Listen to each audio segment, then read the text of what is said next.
Everyone, good morning.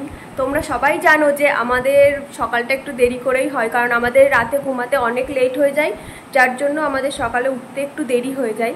তো এখন উঠিনি, উঠেছি আরও অনেক আগে, কিন্তু আমি ব্লগটা এখন থেকে স্টার্ট করছি। এখন বাজে 11টা। তো সকালে আমাদের ব্রেকফাস্ট হয়ে গেছে। এখন ও বাজারে গেছিলো, বাজার থেকে কি বাজার করে নিয়ে এসছে, যেগুলো আজকে দুপুরে রান্না হবে। তো চলো সেগুলো তোমাদেরকে দেখাই। আজকে সত্যি কথা বলতে কাজে একদম মন নেই, শরীরটা সেরকম একটা ভালো লাগছে না। তো কিন্তু কিছু করার নেই, করতে তো হবেই।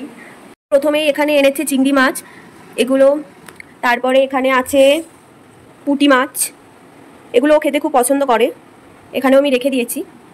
আর এখানে আছে, এটা মনে হয় পাবদা মাছ। যেহেতু আমরা দুজন মানুষ তাই পুঁটি মাছ কিছুটা রেখে দিলাম, একদিনে এত মাছ রান্না করার কোনো দরকার নেই। আর চিংড়ি মাছও আমি কিছুটা রেখে দিই, অল্প কিছুটা রেখে দিই। আর এই মাছগুলোও কিছুটা আমি রেখে দিই। যা নিচে পড়ে গেল। আমি এখন ফ্রিজে রাখতে যাচ্ছি। এগুলোকে আমি ফ্রিজে রাখছি আর মনে মনে ভাবছি, রাতে যদি ঝড় হয় আর যদি কারেন্ট চলে যায় তাহলে কি হবে।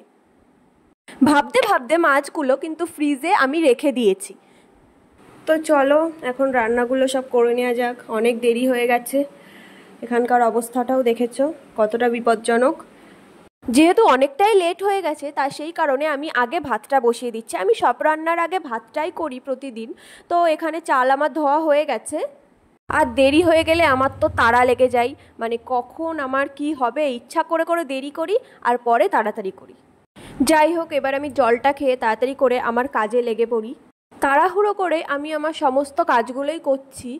তারপরে পাপান চলে আসবে, পাপানকে আমার খাওয়াতে হবে, ওকে স্নান করাতে হবে, এই সব কথা ভাবছি। আর আমি আমার কাজগুলো কিন্তু এখানে দেখছো পাবদা মাছ ভাজা হচ্ছে, আর এইদিকে আলু মাছ পুঁটি মাছের ঝাল হবে তাই। আর এইদিকে পাবদা মাছটা কিন্তু হয়ে গেছে। আর এখানে গরমের জন্য ওরা তরমুজটা কাটছে। আর এইদিকে আমার রান্না প্রায় হয়ে গেছে। এখানে লাউ চিংড়ি, এখানে পুঁটি মাছের ঝাল, আর ওইদিকে আছে পাবদা মাছ। তো তারপরে পাপানকে স্নান করিয়ে আমি নিজে স্নান করে এখন চলে এসেছি। এখন ঘরে এসে আমি ভালো করে একটু চুলগুলো আঁচড়িয়ে তারপরে সিঁদুরটা পরে তারপরে আবার নিচে যাব। আজকে আমাদের রাতে বিয়েবাড়ি যাওয়ার কথা আছে, ওই যেখানে আগের দিন বিয়েতে গেছিলাম আজকে তারই রিসেপশান ওখানে। আগের দিন তোমরা যেই বিয়ে বাড়িতে যাওয়া আমাদেরকে দেখেছিলে, তো আজকে তার রিসেপশান। তো সেখানে আমরা এখন যাব, তার জন্য রেডি হচ্ছি এখন। আর এদিকে পাপানকে ওর বাবা রেডি করছে, কিন্তু ও দৌড়ে দৌড়ে চলে যাচ্ছে বোর্ডের ওখানে সুইচ দেবে। তাই আমিও রেডি হয়ে গেছি, পাপানও রেডি হয়ে গেছে। এখন সবাই মিলে আমরা কিন্তু বেরিয়ে পড়েছি। হ্যাঁ, এই বিয়ে বাড়িতে যাওয়ার আমাদের সত্যি কথা কোনো ইচ্ছা ছিল না, অনেকটাই দূর, কিন্তু এত পরিমাণে ওরা ফোন করছিল আর বাধ্য হয়ে লাস্টে আমাদেরকে ওখানে যেতেই হচ্ছে, কিছু করার ছিল না। আর সত্যি বলতে বিয়ে বাড়ি যেতে কিন্তু আমার খুবই ভালো লাগে, কিন্তু এতটা দূর আর ওই গাড়িতে যেতে যেহেতু আমাদের অসুবিধা হয়, আমাদের বলতে আমার পাপানের, ওই জন্য আমি একটু যেতে চাইছিলাম না। তো যাই হোক, বিয়ে বাড়িতে পৌঁছে গেছি। ওর পাপা এখন গাড়ি পার্কিং করতে গেছে, ও আসলে তারপরে একসঙ্গেই ঢুকবো। ওই যে ও আসছে, তো এখন চলো আমরা একসঙ্গে বিয়ে বাড়িতে ঢুকি। আর কন্যাযাত্রী এখনো সবাই এসে পৌঁছায়নি, কিন্তু আমরাই আগে একটু চলে এসেছি, ওরা আসছে।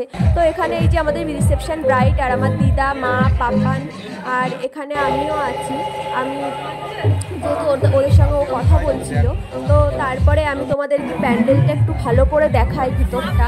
আর এত গরম সহ্য করতে পারছিলাম না ওখানে আমরা, মনে হচ্ছে কখন বেরোবো। আর এই যে আমাদের ব্রাইডের হাজবেন্ড, আর এই যে আমরা এখানে একটু মজা করছিলাম, দিদাকে বলছিলাম দিদা চলো।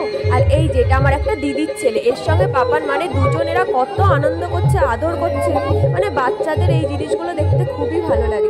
তারপরে ওইদিকে সবাই নাচ করছিল, পাপান এখানে দাঁড়িয়ে দাঁড়িয়ে দেখছিল। তো যাই হোক, ওদেরও খাওয়া হয়ে গেছে। আর এবার আমরা খেয়ে এইবার আমরা বেরিয়ে যাচ্ছি।